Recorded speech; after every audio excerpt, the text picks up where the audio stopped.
Welcome to Strength Series with Jay. This show is about one thing, getting you strong. So join me as I lead you through 12 progressive workouts that will have you overcoming the impossible in no time. Welcome back to Strength Series with Jay. Congrats on making it this far. You are on episode 5 right now, and we're gonna start putting some load on you. So your body should be well developed and ready to handle some intensity. What we're gonna do is we're gonna keep working on your squat. This is the last week with a heavy squat, and we're gonna keep working on the rings before we start going vertical. So I'm joined by Sarah. We're gonna carry on with squatting. I'm gonna give you 2 kettlebells. You can face the camera if you want for this first one.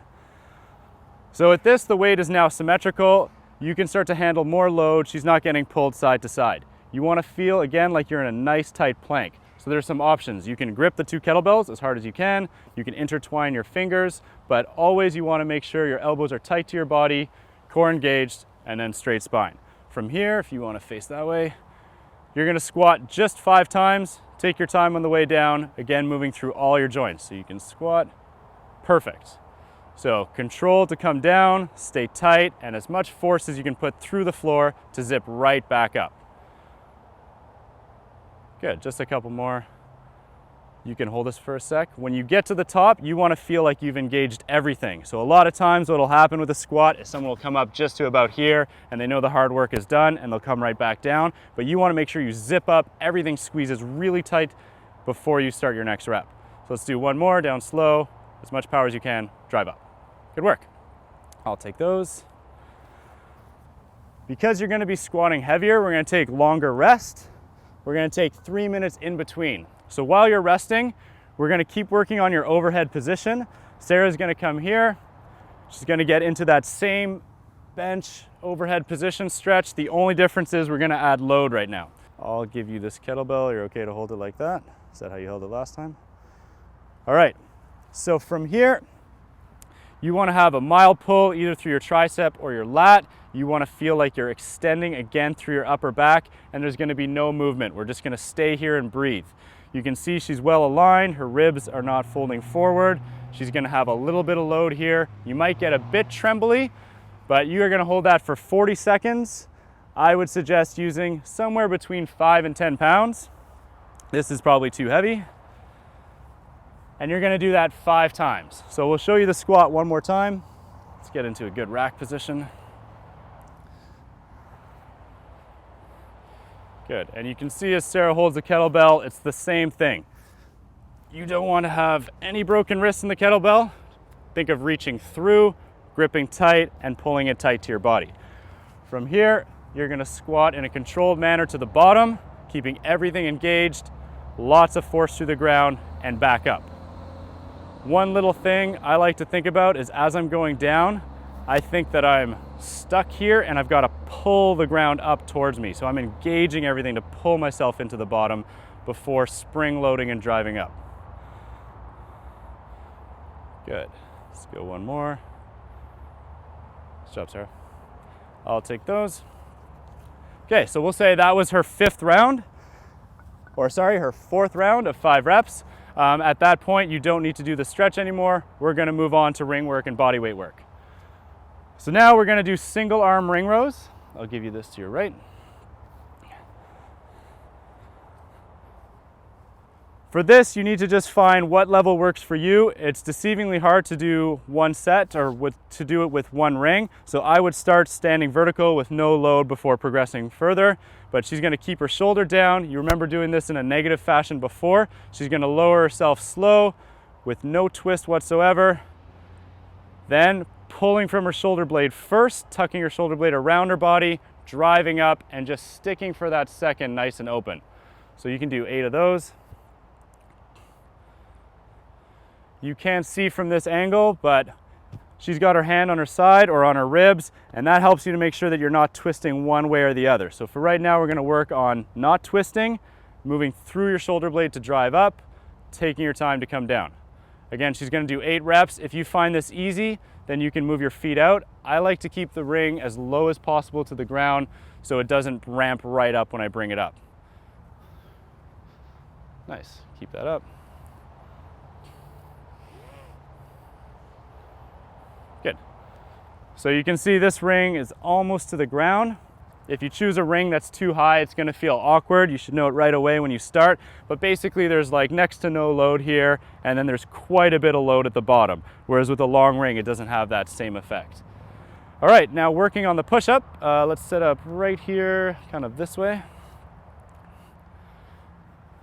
Since we're building up to push-ups at this point, we're just gonna be working on negatives. This is gonna be a theme with a bunch of other exercises. What Sarah's gonna do is form that perfect plank. So straight line. The tendency is gonna be to either sag here or to drive your head forward. So this is a good way to get some load through your body in an exercise you're not able to do yet, and to make sure you have perfect position as you're doing it. So over 10 seconds, Sarah's gonna lower herself down. 9, 8, 7, 6, 5, 4, 3, 2, 1. Put your knees down, come back up, set back up again, and you'll do that 2 more times. So 10, 9, 8, 7, 6, 5, 4, 3, 2, 1. Down, back up, set up, do 1 more. 10, 9. I would lengthen out your head just a bit more. Good, and up. Perfect. So that counts as 1 set. You take 10 seconds to go down 3 times before you come here.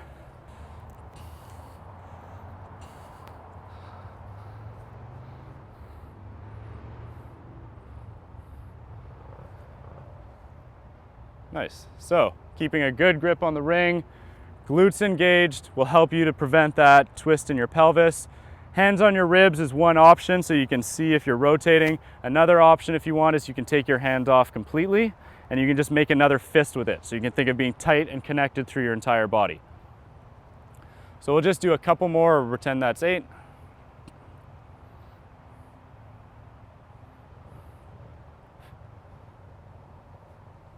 That's good. Okay, so once you've done 3 rounds of each, taking a minute in between, you're gonna move on to the next pair of exercises. Keeping in theme with shoulder stability, connecting to your core, we're gonna do what's called a bottoms up carry. So with this, again, you're gonna be walking. We're just gonna do some marching, but Sarah's gonna hold the kettlebell upside down. And she's just gonna pretend to go walking for 30 seconds. Now, you wanna make sure that you keep this away from your face a little bit. Use a kettlebell you can handle. I like to start with my left first to know that I can do it with my weaker arm, but you need to have a crushing grip on that kettlebell. Good. And then again, you'll just be walking forward and back for 30 seconds before switching sides. I'll take it, and we'll pretend we've done that on both sides. So once you've done that for 30 seconds on each side, take a little 30-second break. We're gonna do something called a pal-off press with a band. You're gonna do it in the tall kneeling position, so that just means you're 2 knees down. Now, the goal here is to fire all the muscles that are resisting rotation. Being on your knees just kind of keeps you honest and makes sure that you don't have any flexion in your hip and that you're nice and straight. So first you want to have the plank position. I'm going to show you a profile. So you want to get rid of any crease in your hip by squeezing your glutes, keeping your ribs down, getting nice and tall. Once you have that position, you can start with the band here. You're going to exhale for as long as you can, driving the band away from you, and just hold this one. And you can see right now the band is trying to twist her and she's resisting. Then inhale to come back to your chest. And then a full long exhale to reach out again. So at this exercise, you're gonna do it 10 times per side. Just time it with your breath, you're in no rush. And if you need to make it harder, you simply move further away from the band. Easier, you move closer to the band. This can be done with a cable as well. That's good, Sarah. Let's do a couple more. We'll pretend that's 10.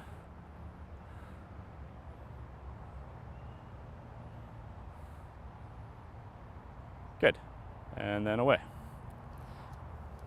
All right, again, 2 sets of each, 30 seconds here, 10 reps there. Make sure to do both sides. And then we're gonna finish with a stretch.